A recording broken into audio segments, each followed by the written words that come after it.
আসসালামু আলাইকুম, সবাই কেমন আছো? আশা করি যে যেখানে আছো ভালো আছো, সুস্থ আছো। আল্লাহর অশেষ রহমতে আলহামদুলিল্লাহ আমি ভালো আছি। আজকে আবারও চলে আসলাম নতুন আরও একটি রেসিপি নিয়ে আপনাদের মাঝে শেয়ার করার জন্য। আজকের রেসিপিটা এই যে দেখতে পারতেছেন, গরুর মাংস দিয়ে আর শালগম দিয়ে রান্না করব। তো এখানে হচ্ছে শালগমগুলো কেটে নিচ্ছি। এই শালগমকে হয়তো অনেকে ওলকপিও বলে থাকেন, তো আমরা শালগমও বলি, ওলকপিও বলি। তো এখানে হচ্ছে কেটে নিচ্ছি এগুলা দিয়ে আর গরুর মাংস দিয়ে রান্না করব, অনেক মজা হয়। আর এই শালগম হচ্ছে সবচেয়ে বেশি গরুর মাংস দিয়ে খেতেই ভালো লাগে। যে কোনো ধরনের আর কি, মুরগির মাংস বা গরুর মাংস বা খাসির মাংস, যে কোনো ধরনের মাংস দিয়ে আমার মনে হয় বেশি মজা লাগে।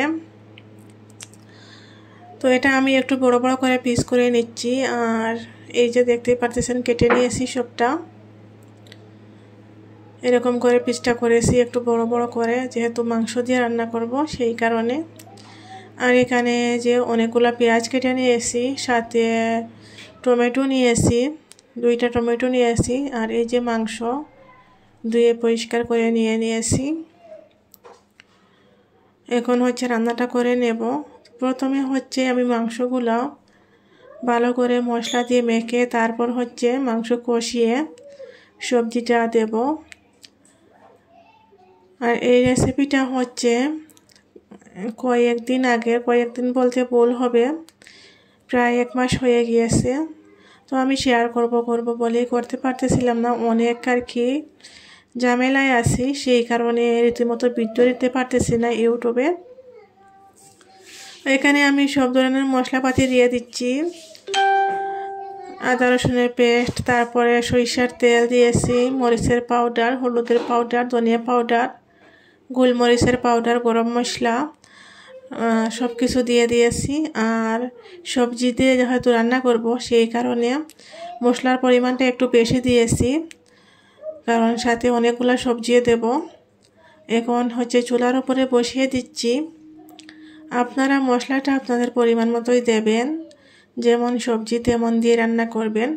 আমার সবজি অনেক বেশি, সেই কারণে একটু বেশি দিয়েছি। তো এখন আমার মাংসগুলো কষানো হয়ে গিয়েছে, এখন হচ্ছে সবজিগুলা দিয়ে দেব।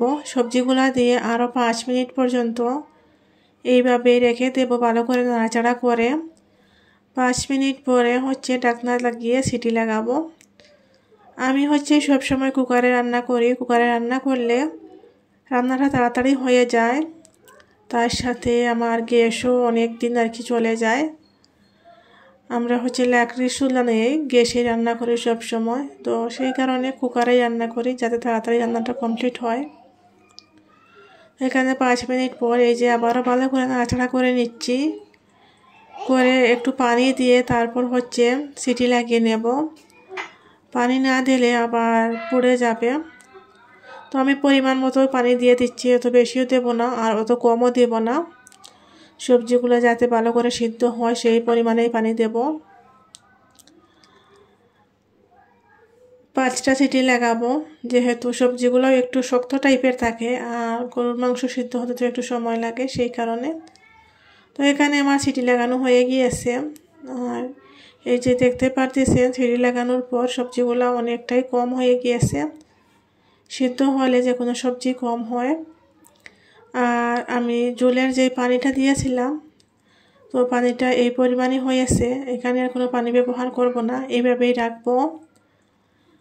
এখন আমি গ্যাসটা বন্ধ করে নেব। আমার রান্নাটা কমপ্লিট হয়ে গিয়েছে। আমার কাছে ধনিয়া পাতা নেই, সেই কারণে দেইনি। আজকের মতো ভিডিওটা এখানেই শেষ করতেছি। সবাই ভালো থাকবেন। আল্লাহ হাফিজ।